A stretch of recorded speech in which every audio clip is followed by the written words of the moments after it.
Good morning students. ADIM के आज के इस ई लेक्चर के सेशन में आप सब बच्चों का स्वागत है। बच्चों, आज अपन लेक्चर नंबर 26 स्टार्ट कर रहे हैं।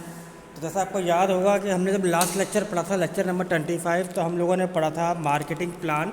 और मार्केटिंग प्लान में भी हमने देखा था कि मार्केटिंग रिसर्च जब हम करते हैं तो हमें उसमें किन किन बातों का ख्याल रखना है, मार्केटिंग रिसर्च हमें कैसे करनी है, ये सारी बातें मैंने आपको उस लेक्चर में समझाई थी।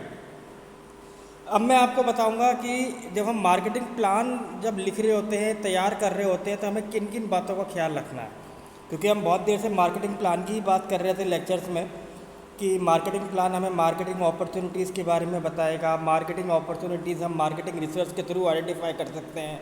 मैंने आपको बताया कि मार्केटिंग प्लान की वजह से कंपनी अपनी सक्सेस को इंश्योर कर सकती है। मार्केटिंग प्लान से ही कंपनी ये जान सकती है कि हमें कब कौन से टाइम पीरियड पे कौन सी स्ट्रेटेजी बनानी है। मार्केटिंग प्लान से ही कॉम्पिटिटिव एडवांटेज होता है। तो ये सारी चीज़ें मैंने आपको उस लेक्चर में डिस्कस की थी, कई सारी। आज मैं आपको बताऊंगा कि मार्केटिंग प्लान में होता क्या है। चलिए इसको एक्सप्लोर करते हैं। तो मार्केटिंग प्लान का एक प्रोसेस है जिसमें 6 स्टेप्स आ रहे हैं। पहला आ रहा है formulating objectives, then research design, then data collection, then data analysis, then documentation और डिसीजन मेकिंग। तो सबसे पहले स्टार्ट करेंगे हम फॉर्मुलेटिंग द ऑब्जेक्टिव्स। देखिए ऑब्जेक्टिव्स क्या कह रहा है कि जब भी हम अपना मार्केटिंग प्लान या मार्केटिंग रिसर्च कर रहे होते हैं ना, तो हमें सबसे पहले हमारे ऑब्जेक्टिव्स को लिखना है। वो ऑब्जेक्टिव जिस पे हमारी ये ओवरऑल बिजनेस जो है वो डिपेंड कर रही है, या वो ऑब्जेक्टिव जिसकी वजह से हमें मार्केटिंग रिसर्च करनी पड़ रही है। क्योंकि देखिए रिसर्च में टाइम कंज्यूम होता है और काफ़ी टाइम के साथ साथ मनी और रिसोर्सेज कंज्यूम होते हैं। इसलिए हमें हमारे ऑब्जेक्टिव्स क्लियर होने चाहिए। इसलिए ये हम लोग कह रहे हैं कि जो भी आप ऑब्जेक्टिव करते हो, चाहे वो मार्केटिंग प्लान के लिए लिख रहे हो, चाहे वो मार्केटिंग रिसर्च के लिए लिख रहे हो, वो आपकी एग्जिस्टिंग प्रॉब्लम से कहीं ना कहीं रिलेट होता हुआ होना चाहिए, या फिर जो आपको अपॉर्चुनिटीज़ नज़र आ रही है मार्केट में, उससे रिलेट करती हुई वो ऑब्जेक्टिव्स होने चाहिए। दूसरा आता है आपका रिसर्च डिज़ाइन। देखिए रिसर्च डिज़ाइन हमारा एक क्या है, हमारी मार्केटिंग रिसर्च का ब्लूप्रिंट है कि आप मार्केट रिसर्च में क्या क्या करेंगे। तो नॉर्मली 3 तरीके से मार्केट रिसर्च हो सकती है: एक्सप्लोरेटरी, डिस्क्रिप्टिव और कॉजुअल। एक्सप्लोरेटरी रिसर्च कौन सी होती है? जहाँ पर जो प्रॉब्लम है उसके बारे में हम क्लियरली डिफाइन नहीं है, हम समझ नहीं पा रहे कि यह वाकई में ये एक समस्या है जिसकी वजह से हमें मार्केटिंग रिसर्च करनी पड़ रही है। जैसे मैंने आपको बताया कि प्रोडक्ट एक्स जो है वो कस्टमर्स के लिए अट्रैक्टिव नहीं हो रहा। तो अट्रैक्टिव नहीं होने के पीछे जो रीज़न्स हैं वो हमें क्लियरली डिफाइन नहीं हो पा रहे कि क्या रीज़न्स हो सकते हैं। तो इस कंडीशन में हम क्या करेंगे, हम एक्सप्लोरेटरी रिसर्च को चूज़ करेंगे। दूसरा आया हमारा डिस्क्रिप्टिव। डिस्क्रिप्टिव क्या कहता है? जब भी हमें डेटा कलेक्शन करना है, यानी कि हमें प्राइमरी डेटा इकट्ठा करना है। प्राइमरी डेटा मैंने आपको बताया था मार्केटिंग रिसर्च में कौन सा होता है, वो रिसर्च डेटा जो हम फर्स्ट टाइम कलेक्ट कर रहे हैं, वो इन्फॉर्मेशन जो हम फर्स्ट टाइम कलेक्ट कर रहे हैं, उसको हम कहते हैं प्राइमरी डेटा कलेक्शन। तो प्राइमरी डेटा कलेक्शन जो होता है वो किन बेसिस पे हो सकता है? वो हो सकता है आपका क्वेश्चनर के साथ, क्वेश्चनर भी सर्वे के फॉर्म में। तो इसके अंदर हम एज, एजुकेशन, इनकम, इनको लेते हुए कुछ अपने प्रॉब्लम जो आप सोच रहे हो, जिसके बारे में आप डिफाइन नहीं हो या क्लियर नहीं हो, उन सब ऑप्शंस को लेके हम अपने क्वेश्चंस को बना सकते हैं। और इसको हम और डिस्क्रिप्टिव इसलिए भी कह रहे हैं क्योंकि हम यहाँ डिटेल एनालिसिस कर रहे हैं, इसके हर एक चीज़ के डिटेल में, डेप्थ में जा रहे हैं, इसलिए हम इसको क्या कह रहे हैं, डिस्क्रिप्टिव रिसर्च डिज़ाइन। फिर आती है कॉजुअल रिसर्च। देखिए कॉजुअल रिसर्च का एनालाइज करने के पीछे रीज़न ये होता है कि कोई ख़ास वजह हो या कोई कॉज हो जिसकी वजह से इफ़ेक्ट है। जैसे मैंने कहा प्रोडक्ट एक्स मार्केट में अट्रैक्टिवनेस छोड़ रहा है, तो हमें ये मालूम चल रहा है कि price is the main reason जिसकी वजह से कस्टमर हमारे प्रोडक्ट की तरफ अट्रैक्ट नहीं हो रहा। तो हमें मालूम चला कि ये कॉज है, इस कॉज की वजह से इफ़ेक्ट क्या आया, कस्टमर हमारे प्रोडक्ट को परचेज़ नहीं कर रहा। तो जब हमें इस तरह से कोई रिसर्च फाइंड आउट करनी है जहाँ पे हमें कॉजेज़ और उनसे होने वाले इफ़ेक्ट की स्टडी करनी होती है, वो होती है कॉजुअल रिसर्च। दूसरा आता है आपका डेटा कलेक्शन। डेटा कलेक्शन क्या है कि डेटा आप प्राइमरी और सेकेंडरी दोनों ही तरीके से ले सकते हो। प्राइमरी कौन सा होता है? प्राइमरी वो होता है जो फर्स्ट टाइम कलेक्ट किया जाता है। सेकेंडरी वो होता है जो ऑलरेडी पब्लिश्ड इंफॉर्मेशन होती है, चाहे वो जर्नल्स में हो, मैगजीन्स में हो, न्यूज़पेपर में हो या किसी भी अदर सोर्सेज में जो ऑलरेडी पब्लिश हो चुकी होती है। तो हमें यहाँ पे क्या देखना है, हमारा डेटा कौन सा है, प्राइमरी है या सेकेंडरी है। डेटा कलेक्शन मेथड आप कौन सा यूज़ कर रहे हो। तो जैसा मैंने आपको बताया, प्राइमरी डेटा कलेक्शन में हम कौन कौन सा यूज़ कर रहे हैं। हम ऑब्जर्वेशन कर सकते हैं, हम लोग जो हमारे एम्प्लॉयज़ हैं, जो भी हमारे पर्सनस हैं, पॉपुलेशन है, हम उनको ऑब्ज़र्व कर सकते हैं। हम एक क्वेश्चनायर तैयार कर सकते हैं, उस क्वेश्चनायर के बेसिस पे हम 1-to-1 इंटरव्यू या ग्रुप का इंटरव्यू करा सकते हैं। हम चेकलिस्ट मेथड यूज़ कर सकते हैं, हम ऐसे राइटिंग मेथड यूज़ कर सकते हैं। हम उन लोगों से अगर हम जा नहीं पा रहे तो टेलीफोनिक कन्वर्सेशन कर सकते हैं। ऐसे ही जैसे अभी पेंडेमिक चल रहा है, तो पेंडेमिक में क्या है, लोग एक दूसरे से इंटरेक्ट तो कर नहीं पा रहे थे, तो उन्होंने क्या किया, उन्होंने बाय गूगल के थ्रू क्या किया, लोगों को अप्रोच करना शुरू किया। तो ये भी हम प्राइमरी डेटा के थ्रू डेटा अपना क्वेश्चनायर को फिलअप करा सकते हैं। फिर आता है आपका सेकेंडरी। सेकेंडरी से मैंने कहा कि magazines, annual reports, statistical organisations, ये वो ऑर्गेनाइजेशंस हैं जो कि हमें डेटा प्रोवाइड करवा देती हैं। तो अब हमें क्या मिल गया, हमें वेरिएबल्स मिल गए, हमें डेटा मिल गया। अब ये डेटा हमारा क्वांटिटेटिव और क्वालिटेटिव दोनों तरीके से हो सकता है। फिर जो डेटा आप कलेक्ट कर रहे हो वो सेंसस और सैंपल दोनों तरीके से हो सकता है। सेंसस कौन सा होता है?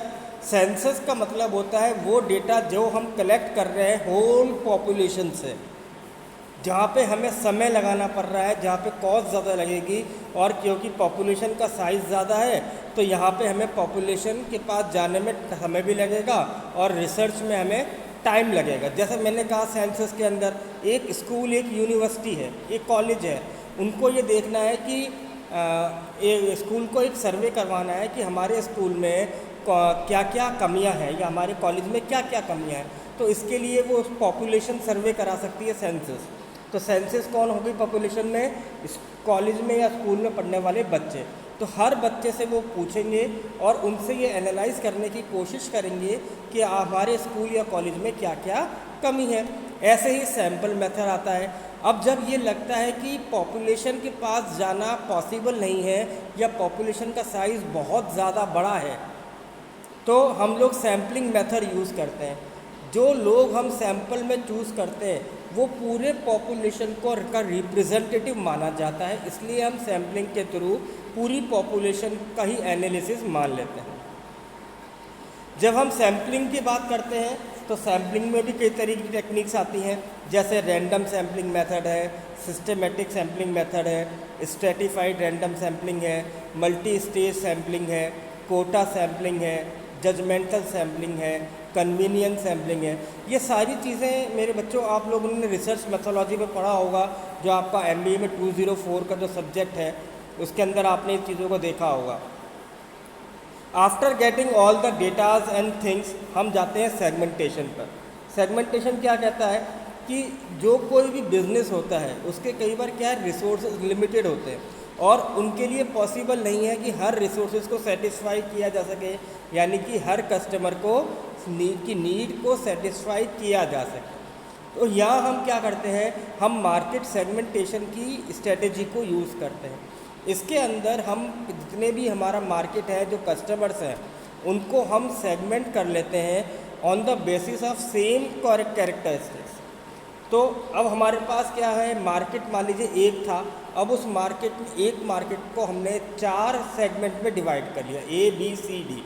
ए के अंदर जो कस्टमर्स होंगे वो सेम कैरेक्टरिस्टिक्स वाले होंगे, बी के अंदर जो लोग होंगे वो सेम कैरेक्टरिस्टिक्स वाले होंगे, सी के अंदर जो होंगे वो सेम कैरेक्टरिस्टिक्स वाले होंगे और डी के अंदर जो होंगे वो सेम कैरेक्टरिस्टिक्स वाले लोग होंगे।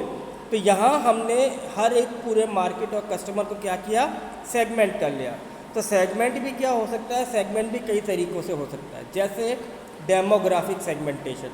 डेमोग्राफिक का मतलब है हमने पॉपुलेशन को डिवाइड कर लिया, किस बेसिस पर, एज के बेसिस पर, इनकम के बेसिस पर, जेंडर के बेसिस पर और एजुकेशनल क्वालिफिकेशन के बेसिस पर। फिर हमने साइकोग्राफी कर लिया।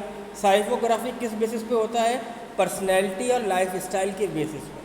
जैसे उनकी लाइफ स्टाइल कैसी है, कौन सा पर्सन कौन सी लाइफ स्टाइल का है, कौन सा पर्सन कौन सी पर्सनैलिटी का है, तो इस बेसिस पे भी हम कस्टमर्स को सेगमेंट कर सकते हैं।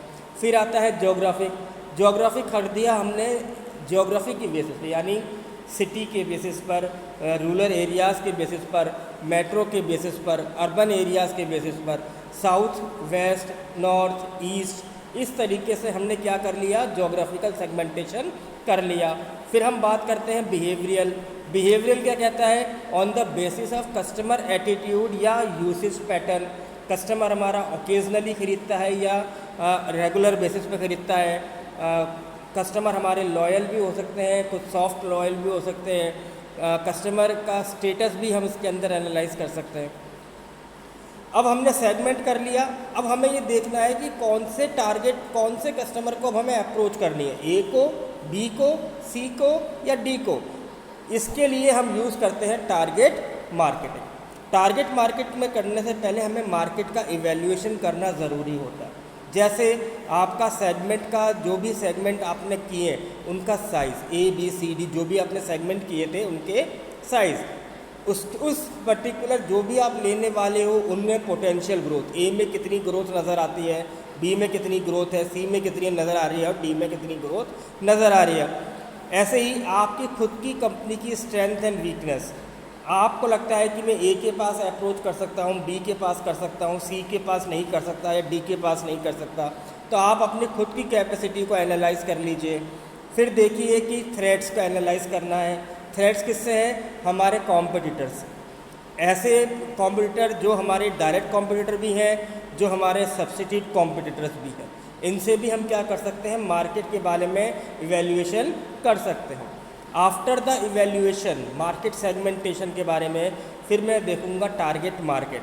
तो टारगेट मार्केट के लिए मुझे सबसे पहले देखना पड़ेगा अपने मार्केट पे कॉन्सेंट्रेशन में, सिंगल पे करूं, ए पे करूं, बी पे करूं, सी पे करूं, डी पे करूं या चारों पे एक साथ कर सकता हूं। हर एक सेगमेंट की स्पेशलाइजेशन, जो मेरे टारगेट कस्टमर्स हैं उनकी, कौन सा प्रोडक्ट वो ज़्यादा स्पेशलाइज करते हैं मेरा, वो मैं देख सकता हूँ। कौन सा मार्केट है उसका स्पेशलाइजेशन बेसिस में देख सकता हूँ, और या तो मैं पूरे मार्केट को कवर करने के लिए अपनी स्ट्रेटजी डिज़ाइन कर सकता हूँ। तो यही है बच्चों आज का टॉपिक। आई होप कि आपको समझ में आ गया होगा। Thank you very much.